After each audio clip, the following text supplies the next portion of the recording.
네, 안녕하세요. 프라임 법학원에서 공인노무사를 담당하고 있는 유창호 팀장이라고 합니다. 만나서 반갑습니다. 네, 오늘 설명에 대해서 말씀드릴 건데 약 1시간 정도 소요 예정이고요. 그리고 과목별로 학습 전략을 말씀드릴 텐데 이제 오늘 한번 수강해 보시고 많은 분들이 요즘 동차반에 대해서 좀 고민도 하고 어떤 과정으로 하는지 궁금해 하시는 분들이 많아서 한번 들어보시고 판단해 보시면 좋을 것 같습니다. 그리고 이제 동차방 운영 정책이나 기타 안내도 말씀드리고, 그리고 마지막 순서에는 추첨하고 그다음에 또 설명회가 종료되면은 뒤에 교수님들이 또 대기하고 있으니까 지금 고민되거나 학습 방향 그런 것들을 좀 상담도 이렇게 좀 받으시면 좋을 것 같습니다. 그럼 첫 번째 순서로 행정쟁송법 학습 전략에 대해서 말씀 주실 김경 교수님을 큰 박수로 모시겠습니다.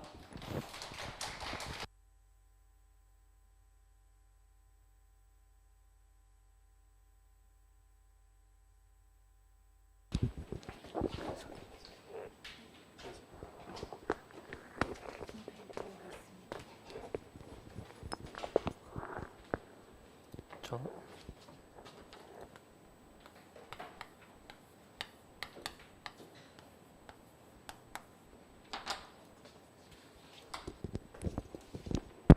안녕하세요. 예, 행정증송법 강의하는 김기용입니다. 아, 예, 여기 전화번호가 하나 적혀 있죠. 예, 전화번호가 제 그 카카오톡 전용 전화번호입니다. 질문을 하시려면 저쪽으로 하시면 되겠습니다.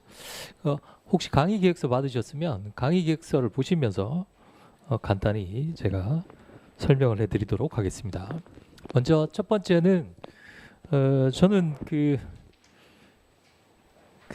너무 강의한 지는 이제 올해로 10년 차입니다. 그래서 10년 차이고, 그 다음에 거기 그 강의 기획서에 보시면 제 양력이라든지 이런 것들은 나와 있고요. 저는 그 연대에서 행정법 박사 과정, 그러니까 박사 과정까지 했었죠. 예, 그래서 그리고 이제 행정한 지는 지금 한 10년 정도 됐고요.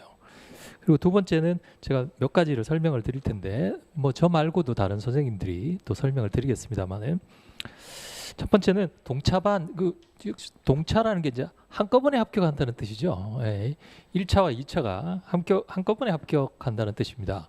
근데 많은 분들이 이제 처음 이제 2차를 시작하실 텐데 지금 시작해서 이 동차반을 수강하고 올해 합격 처음으로 해서 합격한다는 건 현실적으로는 어렵죠. 현실적으로는 어렵습니다.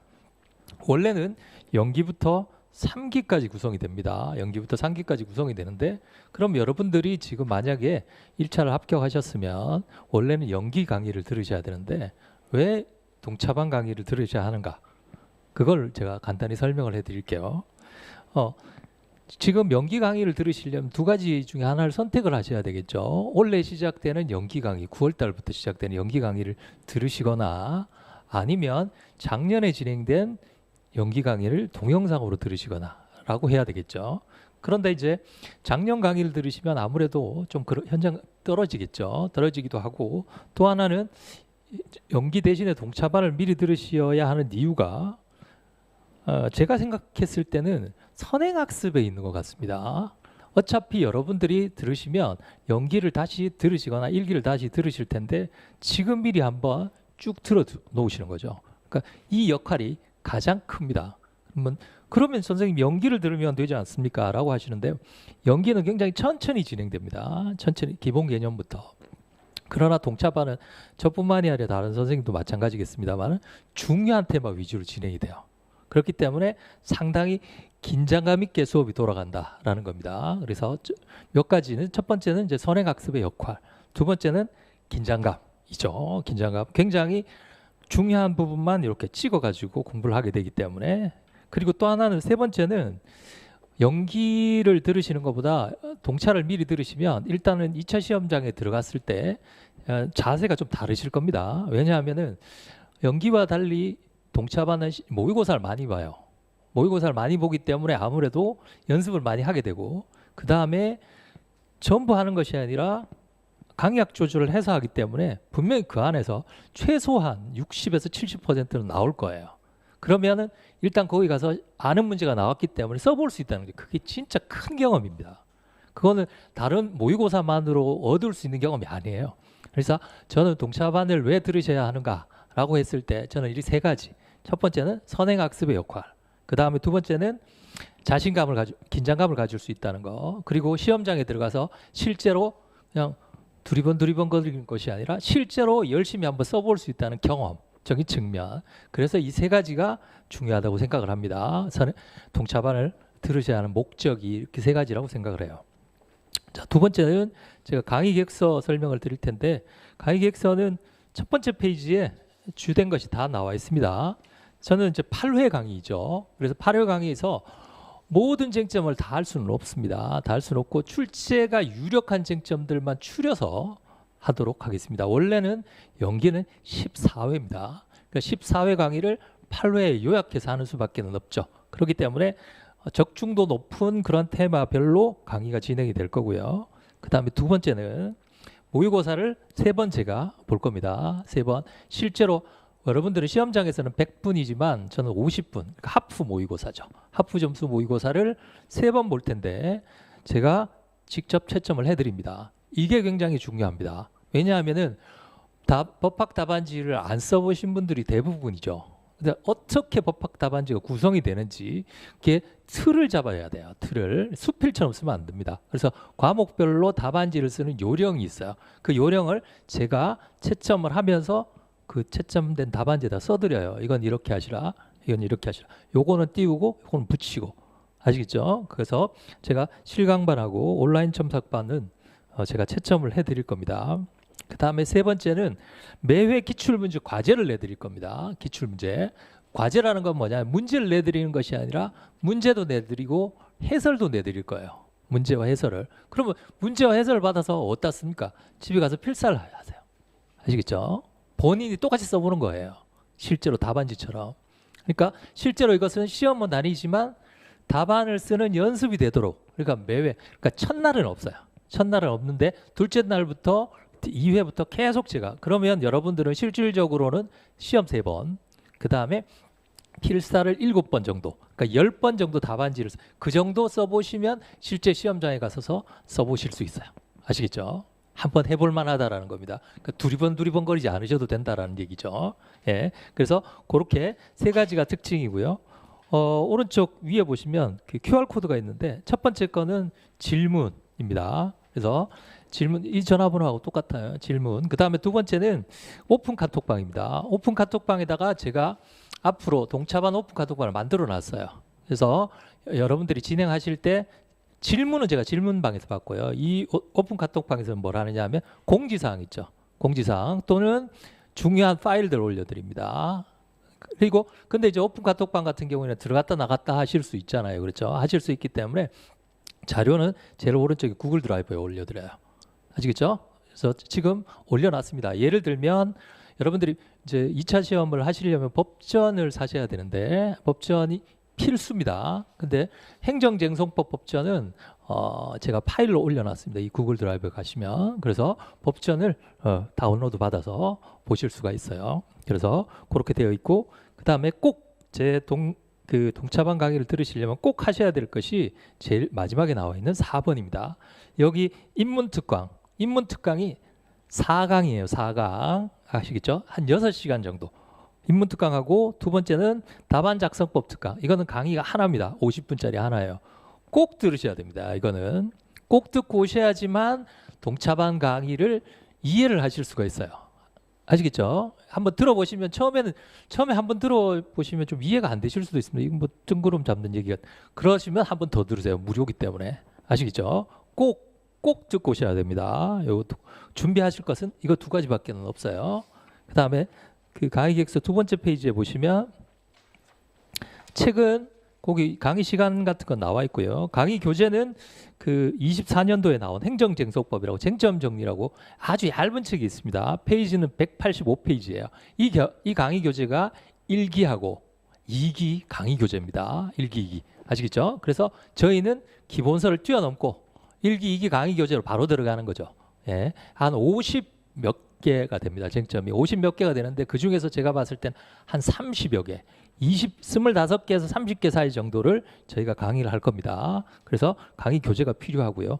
다행히 또 원래 전면 개정판이에요. 전면 개정판이어서 굉장히 얇으면서 답안에 쓸 수 있는 분량만큼만 딱 들어가 있습니다. 그 다음에 두 번째는 법전입니다. 시험장용 법전은 이건 필수죠. 다른 과목에도 필수이기 때문에 시험장용 법전은 꼭 가지고 오셔야 됩니다.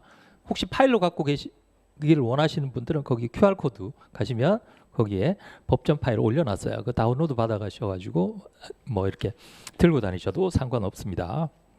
그래서 강의 교재는 그 아래에 나와 있는 거 2번에 보시면 모두 57개입니다. 57개가 전체인데 그 중에서 약 30개 정도를 진행할 예정이고요.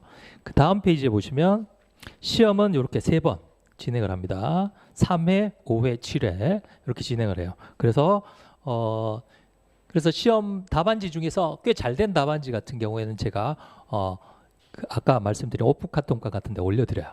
잘 쓴 답안지 이런 것들을 정해서 그래서 그걸 참고로 활용하시면 되겠습니다. 그 다음에 세 번째는 행정쟁송법이라는 과목인데요. 법이니까 법은 여러분들 법제처에 가시면 찾아보실 수 있어요. 행정쟁송법이라는 걸 치시면 아무것도 나오지 않습니다. 행정쟁송법은 법이 아니에요. 학문적인 개념입니다. 학문적인. 여러분들 노동법 배우셨을 때 진호위, 중노위 배우셨잖아요. 그렇죠? 그럼 진호위에서 하는 행위가 처분이라고 하는데 그거에 대해서 불복해서 중노위를 가는 것을 행정심판이라고 합니다. 행정심판. 그거에 관한 법이 행정심판법이에요. 아시겠죠? 그럼 행정심판까지 가도 여러분들 노동법 판례 시간에 배우셨잖아요. 가서 안 되면 어떻게 됩니까? 중노위 재심 판정에 대해서 소송을 제기하잖아요. 그렇죠? 소송을 제기하게 되겠죠. 그 소송이 행정소송입니다. 그거에 관한 일반법이 행정소송법이에요. 아시겠죠? 그럼 심판에 관한 일반법, 소송에 관한 일반법을 합쳐서 행정쟁송법이라고 합니다. 아시겠죠? 그럼 여러분들 서점에 가시면 행정법이라는 책이 있어요. 행정법. 그거하고 행정쟁송법은 다릅니다. 행정법은 실체법, 소송법이 다 모아져 있는 거고 저희가 공부한 행정쟁송법은 심판법하고 소송법이니까 만약 이 정도 두껍다면 그 중에서도 한 3분의 1 정도 분량이 저희 시험 범위입니다. 나머지는 저희 시험과는 관련이 없어요. 아시겠죠? 그래서 저희는 심판법, 소송법을 배우게 됩니다. 근데 공부는 중요한 것은 중요도로 본다면 한 8대 2 정도, 소송이 8, 심판이 2 정도입니다. 일반적으로 진도는 소송법부터 먼저 나갑니다. 아시겠죠? 소송법을 먼저 나가고 그 다음에 심판을 나가도록 그렇게 돼 있어요. 강의 계획서 제일 마지막에 보시면 그 진도대로 나가도록 되어 있습니다. 그래서 행정쟁송법이라는 것은 그런 것이다. 그 다음에 다섯 번째는 그럼 선생님 행정쟁송법 공부를 어떻게 해야 됩니까? 자, 제일 중요한 건 1회독입니다. 1회독이 제일 중요해요. 법학은 처음부터 끝까지 한 번 읽는 게 굉장히 어렵습니다. 그럼 1회독 하는데 힘이 한 100 정도 들어간다. 그럼 2회독 할 때는 90, 3회독 할 때는 80. 아시겠죠? 그럼 나중에는 10 정도만 하면 1회독 하겠죠. 10회독 하면 돼요. 아시겠죠? 10회독 하면 됩니다. 물론 지금은 짧아서 그렇게 안 되겠지만 그러니까 거꾸로 얘기하면 갈수록 쉬워진다는 건 뭡니까? 처음 1회독이 가장 어렵다는 겁니다. 그래서 중간에 포기하시면 안 돼요. 어려운 개념이 계속 나와도 그냥 언젠가는 이해가 되겠지 하고 해서 끝까지 가는 게 중요합니다. 아시겠죠? 그리고 법학은 실력이 이렇게 오르질 않아요. 법학은 어떻게 오르냐면 계단식으로 오릅니다. 한참 동안 실력이 안 오르는 것 같아요. 근데 어느 날 보면 꽁충 실력이 올라져 있어요. 이렇게 오릅니다. 아시겠죠? 그러니까 요 시기를 잘 견디고 기다려야 된다는 거죠. 그래야 꽁충 뛰어서 오를 수 있어요. 그리고 행정쟁송법 여러분들 2차 과목에서 강의 교재가 187페이지짜리 보셨어요? 200페이지 아래짜리 강의 교재는 어느 과목에도 없습니다. 다시 말씀드리면 행정쟁송법은 공부를 한 번만 잘해놓으면 꾸준히 점수를 잘 받을 수 있는 과목이에요. 실력이 잘 안 떨어집니다. 아시겠죠? 그렇기 때문에 처음에 한번 이렇게 상승시켜 놓으면 실력이 잘 안 떨어져요. 그래서 그런 과목의 특성. 근데 처음은 좀 그만큼 어렵다라는 거, 그것만 생각을 해주시면 되겠습니다. 10분이기 때문에 예. 끝으로 제가 예전에 제가 말씀드리려고 하는 건 다 말씀드렸습니다. 예, 제가 예전에 베니스를 여행한 적이 있습니다. 베니스에 갔는데 그 베니스에 가면 곤돌라라 그러나요? 배 이렇게 멋쟁이가 배 저어주는데 예, 그래서 배를 타려고 하는데 그때 비가 오고 있었어요. 비가 이렇게 슬슬 내리고 있었는데 그래서 같은 다른 분들하고 이제 배를 탔었는데 어떤 아저씨께서 예? 베니스는 태양인데 이거 비가 오고 이러냐? 라고 하면서 투덜투덜 하시면서 배를 타시더라고요. 근데 뒤에 오는 아주머니는 내가 언제 베니스 와서 비까지 다 맞아 보겠느냐? 라고 배를 타시더라고요. 사람의 마음가짐은 베니스의 날씨도 자기 것으로 만들 수 있습니다. 그러니까 여러분들 내일부터 마음가짐을 긍정적으로 내가 이제 드디어 왔구나. 이제 얼마 안 남았다. 긍정적으로 생각하시기 바랍니다. 감사합니다.